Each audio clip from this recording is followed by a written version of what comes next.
All right, I'm going to go through this, and I'm not going to answer all the questions that were in here, but I just want to point out some things about IR spectrum, some of the important things that this activity goes through, and some important things that are not included in this activity simply because they are in the fingerprint region, but they are still things that you need to know and you need to label on your spectrum. Okay, so here we're looking at the alkanes. And as we said before, when looking at just not looking at the fingerprint region, just looking at everything above 1500, we've got these guys right here. Yeah. And as you recall, when we went over this, that this is the carbon hydrogen stretch if that carbon is singly bonded to another carbon. So this is the way I like to notate it.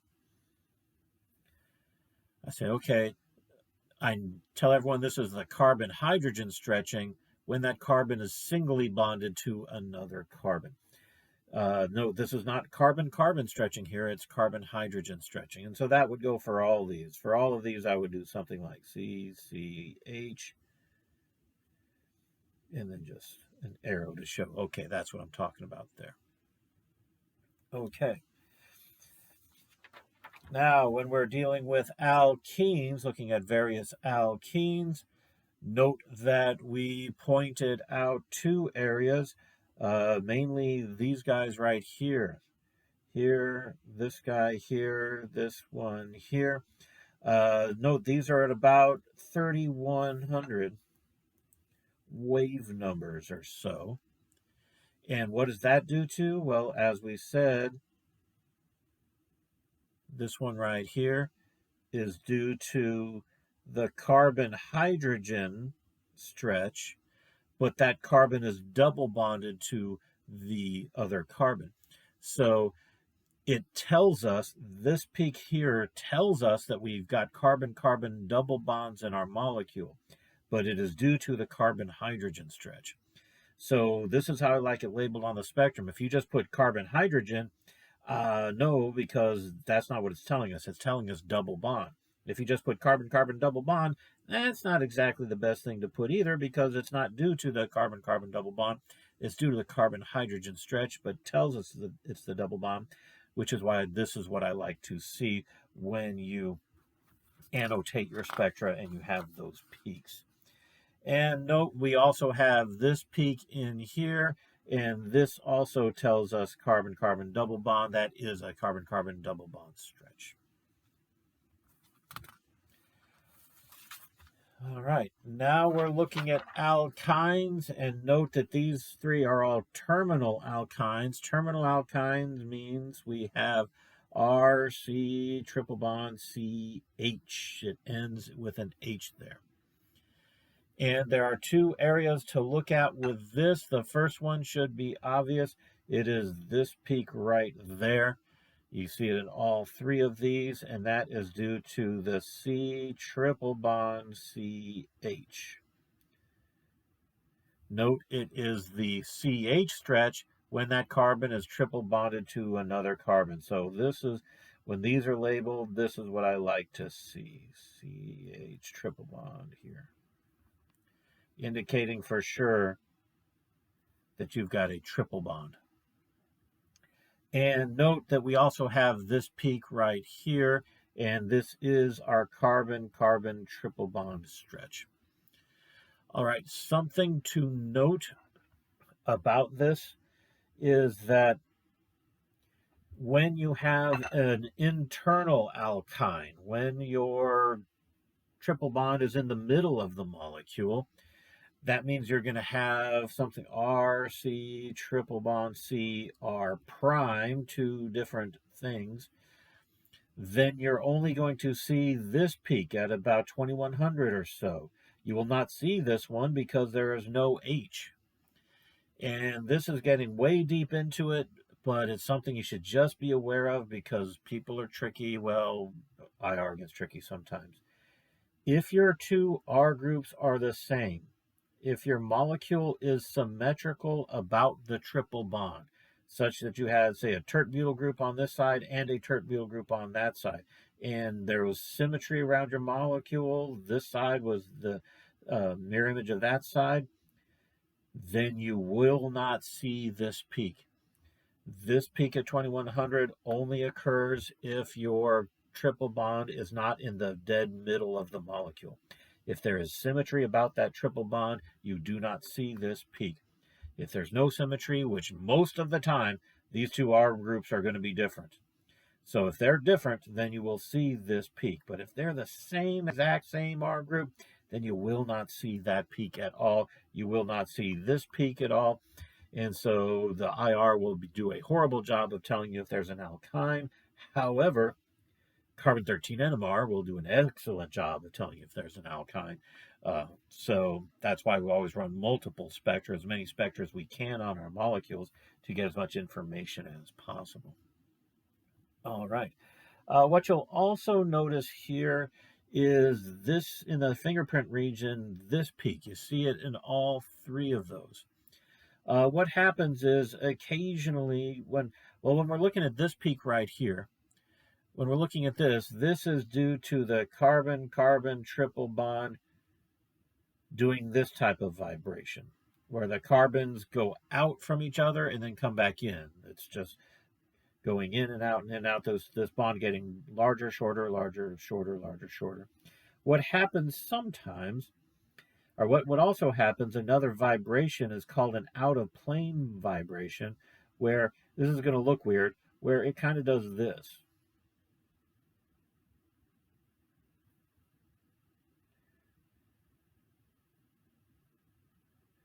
Where if this is your carbon-carbon bond, here's your triple bond, it's doing this.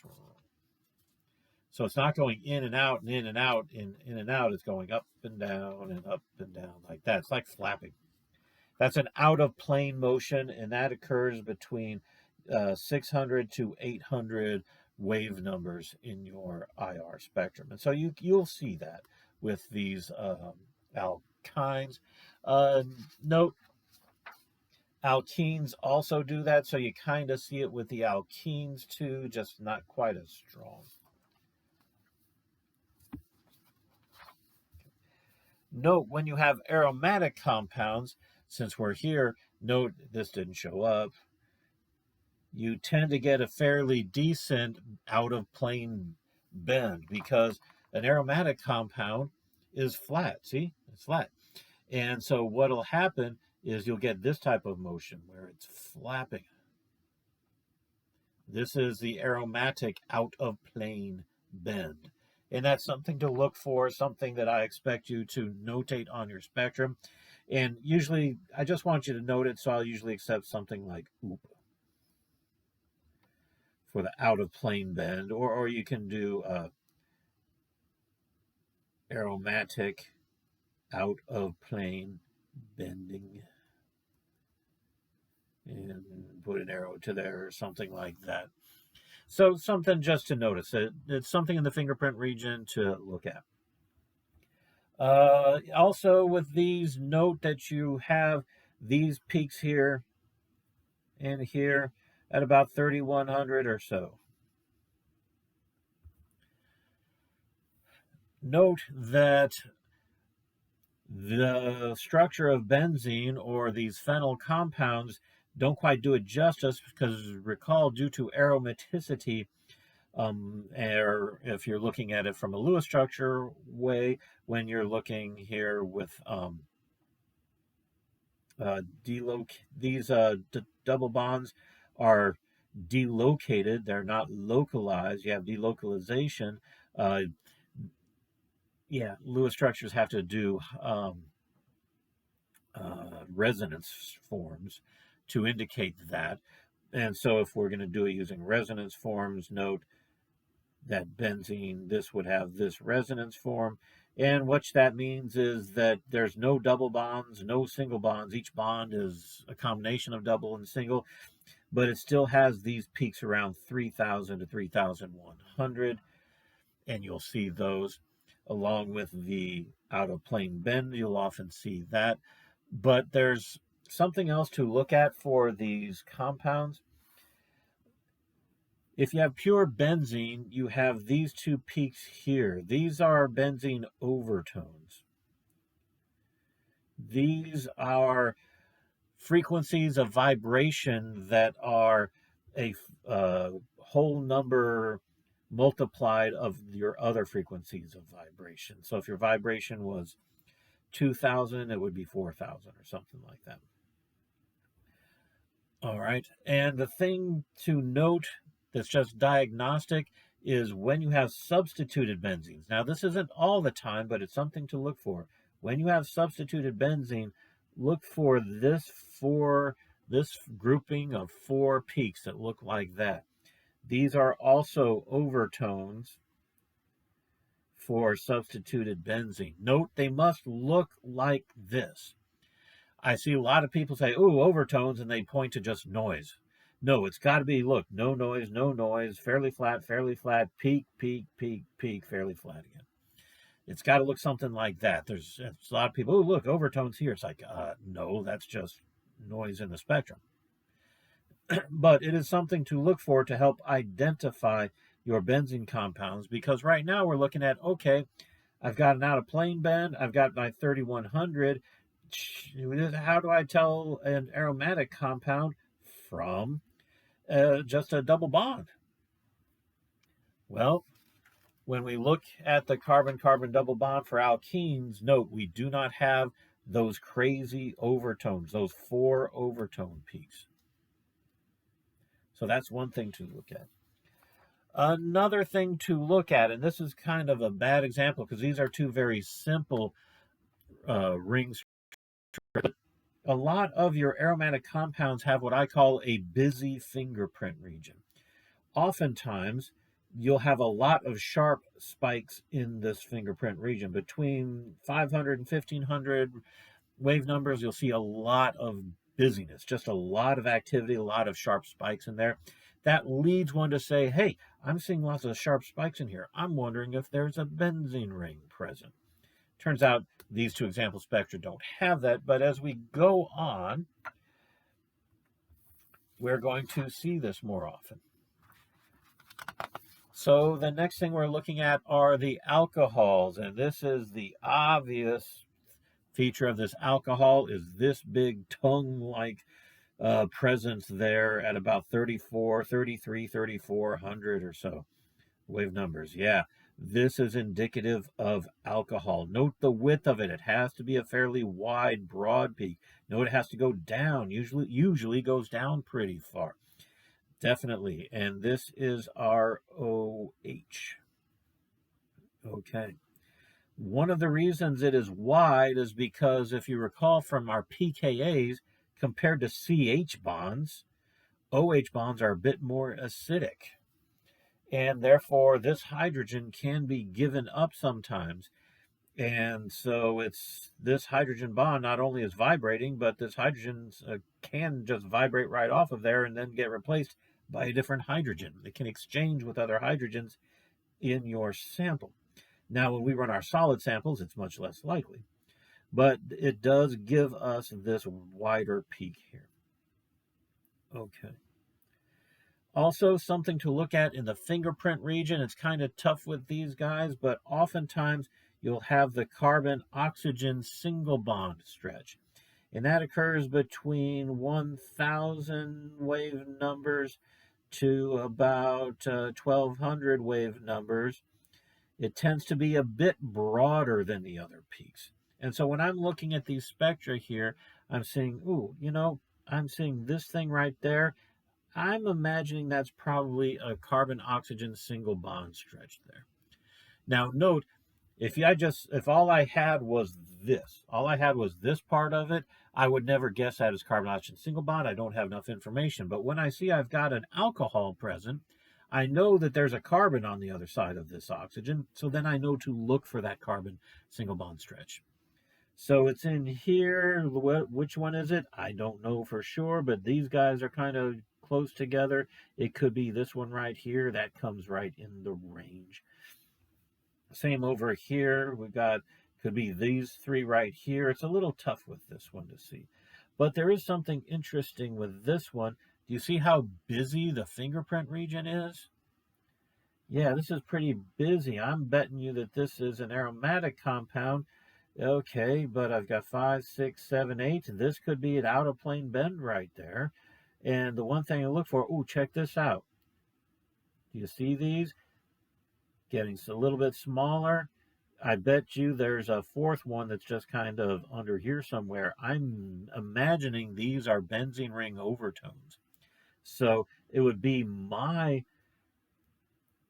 not necessarily conclusion, but my guess that this is probably an aromatic alcohol. There's an aromatic ring in here, a phenyl ring, and an alcohol in there. And because of this busyness, and these look like overtones to me, we're just missing the fourth one. Got the OH there, so that's what I am guessing with this. All right. Aldehydes. Note with aldehydes, you've got that C double bond O, that carbonyl peak right there. Absolutely. You've got it with all three of these. There's one other thing to note here. With aldehydes, the carbon double bond oxygen H, this grouping gives two stretches in the CH region. And note, they are a little off what you would normally see. So when you're looking at these guys right here, when you look at this rightmost peak, if we line it up, note most of the time a CH comes between 3,000 and 2,800. But if we line a ruler or something, I'll start down here with 2,800 here, you see that I've got a peak to the right of 2,800. On all three of these is a peak to the right of 2,800 and a peak just to the left of 2,800. So if I see a peak just to the right of 2,800 and a peak just to the left of 2,800, I call these my aldehyde fangs. It looks like two fangs on a snake ready to bite you. So this right here is strongly indicative of aldehyde. These two peaks right here, my aldehyde fangs, one just to the right of 2,800, like 2,750, and one 2,850. Note, if I just had the 2,800 one, then I would not suspect aldehyde. I need to see both of them there. The 27 whatever and the 28 whatever, both fangs. And so whenever I would say, oh, those look like aldehyde fangs, I get my ruler, I put it up to the 2,800 line, and if one of the peaks is to the right of it, yep. And I've got a carbonyl, that's telling me aldehyde. Note also, when we look at this middle spectrum, what are we seeing here with the middle spectrum? I'm seeing a very busy fingerprint region here. So my guess with this is that this would be an aromatic compound too. An aromatic aldehyde also is my guess here. And I'm kind of seeing 1, 2, 3, could be 4 under here. Looks like overtones here. Yeah. So I'm betting that this is an aromatic aldehyde down here. All right. Ketones. Boring. It's just we got our carbonyl, and that's all we have with the ketone is the carbonyl. Yeah. Let's see. No aldehyde. We don't have the fangs, so there's no aldehyde there. That tells us it's not an aldehyde. How do we figure it's a ketone and nothing else? Basically, as we're going to find out by process of elimination, we know it's not aldehyde because there's no fangs. We're going to find out it's not a carboxylic acid based off of because there's no OH here. We're going to assume it's not an ester, and because we don't see the C single bond O that we will normally see with an ester, which we will point out later. But it's not the easiest to determine that that's a ketone there. It's really not the easiest. It's just kind of, well, I've got a carbonyl, and I really can't find much of anything else, so I'm thinking ketone. All right. Esters. Okay, with all three of these esters, okay, we've got our carbon, double bond, oxygen, carbonyl there. The thing to note about esters is look at this peak right here. You see it on all three of them. That is the carbon-oxygen single bond peak, the carbonyl carbon-oxygen peak of the ester. Comes right at about 1250 or something like that. And the thing to note, it is usually, not always, but usually roughly the same size as the carbonyl peak. Most of the time, the carbonyl peak will be the largest peak in your spectrum. It'll go down the furthest. If you see a peak at about 1250 that goes about the same distance down, that's what tells you, ester. That's why I'm betting this would be an ester and not a ketone. When we look at our other deal right there, when we're looking at our ketones, do any of these look like ester? You know, this one's looking kind of dicey right there. This is right at about 1200. Maybe, but look at that's kind of skinny there. And unfortunately, this is the way IR is. It's just like, well, could be, might not be. Neither of these go down far enough. I don't think, neither of these were at 1200, doesn't have, so not an ester here.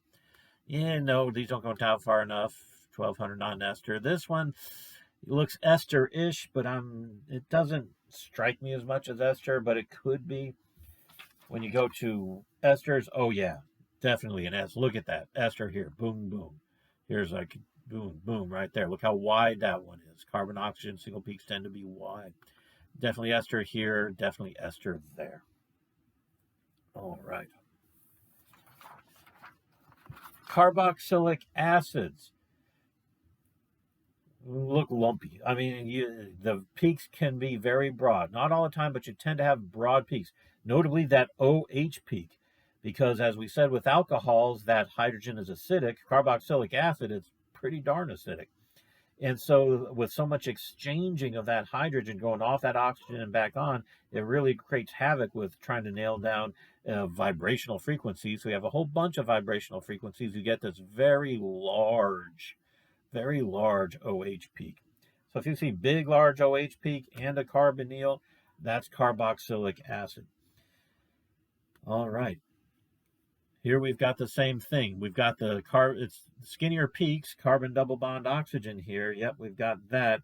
But note how we've got this wide thing here.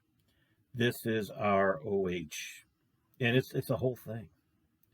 Our single bond CH peaks are overlaid on this OH peak. All of our other peaks are just hanging down off this huge OH peak. Look at this one here. This is all OH right here with, well, here's our 3000. I know I've got carbon-carbon double bond H's right here. I've got carbon-carbon single bond H's right there. Heck, even looks like I've got an aldehyde right here. Could be. But I've got this big thing right there that, and with a carbonyl, tells me carboxylic acid for sure. All right.